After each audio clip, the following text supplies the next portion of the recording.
একদা হজরত ঈসা আলাইহি ওয়াসাল্লাম কোথাও সফরে যাচ্ছিলেন। এমন সময় এক ইহুদি এসে বলল, হে আল্লাহর রসুল, আমি আপনার সফরের সঙ্গে হতে চাই। হজরত ঈসা আলাইহি ওয়াসাল্লাম বললেন, ঠিক আছে, তুমি যখন আমার সাথে যেতে চাচ্ছ তাহলে চলো। অতঃপর দুজনে মিলে হাঁটতে শুরু করল। অনেক দূর পথ যাওয়ার পর তারা ক্লান্ত হয়ে গেল এবং পেটে খিদে অনুভব করল। তাই এবার কোথাও বসে নাস্তা করার মনস্থ করল। কিন্তু তাদের দুজনের নিকট মোট 3টি রুটি ছিল। 2টি রুটি দুজনে খাবার পর হজরত ঈসা আলাইহি ওয়াসাল্লাম বললেন, ভাই, তুমি একটু বসো, আমি আসছি। এ কথা বলে তিনি চলে গেলেন। এদিকে ইহুদির মনে লোভের তীব্র বাসনা জেগে উঠল।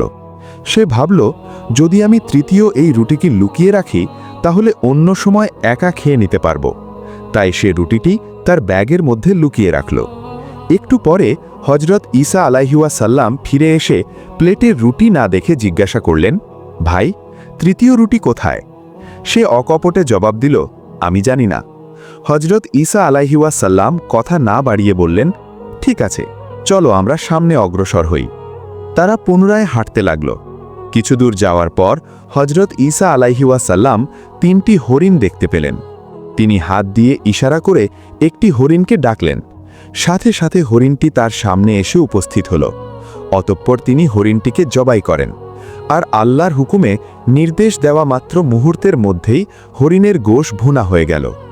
এবার তারা অত্যন্ত তৃপ্তির সাথে উহা ভক্ষণ করলেন। খাওয়া শেষে হজরত ঈসা আলাইহি ওয়াসাল্লাম হরিণটিকে উদ্দেশ্য করে বললেন, আল্লাহর হুকুমে আবার জীবিত হয়ে যাও। তৎক্ষণাৎ হরিণটি জীবিত হয়ে বনের দিকে চলে গেল। এদিকে ইহুদি বেচারা অত্যন্ত আশ্চর্যের সাথে তার সামনে সংঘটিত বিস্ময়কর এই ঘটনা প্রত্যক্ষ করছিল। এবার হজরত ঈসা আলাইহি ওয়াসাল্লাম তাকে লক্ষ্য করে বললেন, যে আল্লাহ আমাকে এরূপ অলৌকিক কাজ দেখানোর ক্ষমতা দান করেছেন, তার কসম দিয়ে জিজ্ঞাসা করছি, সত্য করে বল, তৃতীয় রুটি কোথায়? ইহুদি এবারও বলল, আমি কিছুই জানি না। হজরত ঈসা আলাইহি ওয়াসাল্লাম বললেন, ঠিক আছে, সামনে চলো। কিছু দূর সামনে যাওয়ার পর তাদের সামনে একটি নদী পড়ল। কিন্তু নদী পার হওয়ার মতো নৌকা, লঞ্চ, স্টিমার কিছুই সেখানে ছিল না। হজরত ঈসা আলাইহি ওয়াসাল্লাম এবারও আরেকটি অলৌকিক ঘটনা ইহুদিকে দেখালেন। তিনি তার হাত ধরে পানির উপর দিয়ে স্বচ্ছন্দে ওপারে চলে গেলেন। এতে ইহুদি পূর্বের তুলনায় আরও বেশি আশ্চর্য হল। কিন্তু এবারও যখন হজরত ঈসা আলাইহি ওয়াসাল্লাম তাকে বললেন যে আল্লাহ তোমাকে এত বড় অলৌকিক কাণ্ড দেখালেন, তার নামের কসম খেয়ে বলছি, তৃতীয় রুটি কোথায়? কিন্তু এবারও সে পূর্বের মতোই জবাব দিল, বলল, আমি কিছুই জানি না। হজরত ঈসা আলাইহি ওয়াসাল্লাম বললেন, ঠিক আছে, সামনে অগ্রসর হও। কিছু দূর যাওয়ার পর তিনি কতগুলো বালি একত্রিত করে সেগুলোকে লক্ষ্য করে বললেন, স্বর্ণে পরিণত হয়ে যাও। সাথে সাথে বালিগুলো সোনায় পরিণত হয়ে গেল। অতঃপর তিনি এগুলোকে 3 ভাগে ভাগ করে বললেন, এক ভাগ তোমার, এক ভাগ আমার, আর তৃতীয় ভাগ ওই ব্যক্তি যার নিকট তৃতীয় রুটি রয়েছে। এবার ইহুদি স্বর্ণের লোভে সত্য কথা বলে দিল, বলল, তৃতীয় রুটি আমার কাছেই আছে। হজরত ঈসা আলাইহি ওয়াসাল্লাম তাকে বললেন, সত্য কথাই যখন বললে, তবে নাও, এই সকল সোনা তোমারই। এ কথা বলে তিনি সবগুলো স্বর্ণ তার হাতে দিয়ে অন্যদিকে চলে গেলেন। ঘটনাক্রমে সে পথে 2 ডাকাত কোথাও যাচ্ছিল। তারা স্বর্ণ নিয়ে এক ব্যক্তিকে দাঁড়িয়ে থাকতে দেখে অত্যন্ত আনন্দিত হল। ভাবল, আজকে আর কষ্ট করে দূরে যেতে হলো না, এখানেই শিকার পাওয়া গেল। তারা প্রথমে ধারালো অস্ত্র দিয়ে স্বর্ণের মালিক ইহুদিকে মেরে ফেলতে উদ্যত হল এবং পরে যাবতীয় স্বর্ণ নিয়ে যাওয়ার মনস্থ করল। কিন্তু ইহুদি অত্যন্ত কাকুতি মিনতি করে বলল, ভাই, তোমরা আমাকে হত্যা করো না, চলো আমরা 3 জনে এই স্বর্ণগুলো ভাগ করে নিই। তারা এই প্রস্তাবে রাজি হল।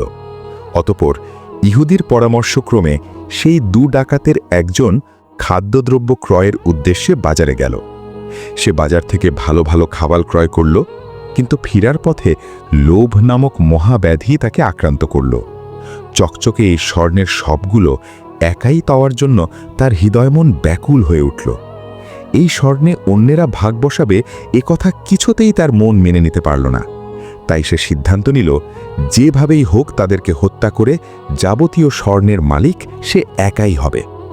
যা হোক, এই সিদ্ধান্তকে বাস্তবায়নের জন্য সে খাবারের সাথে বিষ মিশিয়ে দিল। ভাবল এই খাবার খেয়ে তারা মরে গেলে আমি স্বাচ্ছন্দ্যে সবগুলি স্বর্ণ একাই লাভ করতে পারব। এদিকে স্বর্ণের কাছে রয়ে যাওয়া দুই ব্যক্তির মনেও লোভের তীব্র আকাঙ্ক্ষা জাগ্রত হল। তারা পরামর্শ করল, সে খাবার নিয়ে আসার সাথে সাথে আমরা তাকে হত্যা করে ফেলব এবং তার স্বর্ণগুলো আমরা দুজনে ভাগ করে নিব। একদিকে তারা খাবার নিয়ে আগমনকারী ব্যক্তিকে হত্যার উদ্দেশ্যে খঞ্জর হাতে নিয়ে সম্পূর্ণ প্রস্তুত, আর অন্যদিকে সেও বিষ মিশ্রিত খাবার খাওয়ায় তার দুই সাথীকে দুনিয়া থেকে চিরবিদায় দিয়ে যাবতীয় স্বর্ণ লাভ করার অদম্য আগ্রহ ও লোভী মন নিয়ে সামনে অগ্রসর হচ্ছে। যাই হোক, লোকটি যখন খাবার নিয়ে তাদের নিকট উপস্থিত হল, তখন পূর্বের সিদ্ধান্ত অনুযায়ী দুজন একত্রে হামলা করে তাকে হত্যা করে ফেলল। এবার তাদের খুশি দেখে কে? কারণ এখন তো যাবতীয় স্বর্ণ তাদের ভাগ্যেই জুটবে। কিন্তু ভাগ্যের কি নির্মম পরিহাস! বিষ মিশানো খাবার খাওয়ার সাথে সাথে তারাও মৃত্যুর কোলে ঢলে পড়ল, আর স্বর্ণ তার আপন স্থানেই পড়ে রইল। অতি লোভের কারণে কারো ভাগ্যের স্বর্ণ তো জুটলই না, উপরন্তু সকলকে প্রাণও দিতে হল। তাই বলা হয়, লোভে পাপ, পাপে মৃত্যু। পরবর্তী সময়ে হজরত ঈসা আলাইহি ওয়াসাল্লাম ওই পথে যাওয়ার সময় দেখলেন স্বর্ণগুলার তিন দিকে তিনটি লাশ পড়ে আছে। লাশগুলি দেখে তিনি সবকিছুই বুঝতে পারলেন। তাই আপনা আপনি তার মুখ থেকে বেরিয়ে এলো, হে দুনিয়া, আফসোস, শত আফসোস তোমার জন্য। তোমার লোভে পড়ে কত মানুষ তাদের জিন্দেগি বরবাদ করল। প্রিয় দর্শক, এই ঘটনা থেকে আমাদের এ শিক্ষা গ্রহণ করা উচিত যে অতিমাত্রায় ক্ষণস্থায়ী দুনিয়ার ধনদৌলত কামাই করার বাসনা মানুষকে বরবাদ ও ধ্বংস করে ছাড়ে। তাই আল্লাহ আমাদেরকে যা কিছু দিয়েছেন তার উপর সন্তুষ্ট থেকে মৃত্যুর পরবর্তী জীবনের জন্য সকলকেই তৈরি হয়ে নেওয়া উচিত। আল্লাহ তাআলা যেন আমাদেরকে দুনিয়ার ক্ষণস্থায়ী মোহ থেকে রক্ষা করে এবং আখিরাতের প্রস্তুতিতে মনোযোগী বানান। আমিন। প্রিয় দর্শক, এই গল্প যদি আপনার ভালো লেগে থাকে তাহলে এখনই একটি লাইক দিন। প্রতিদিন এমন বাস্তব ও শিক্ষণীয় ইসলামী গল্প পেতে আমাদের চ্যানেলটি সাবস্ক্রাইব করুন, আর আপনার মতামত নিচে কমেন্টে লিখতে ভুলবেন না। জাযাকাল্লাহু খাইরান।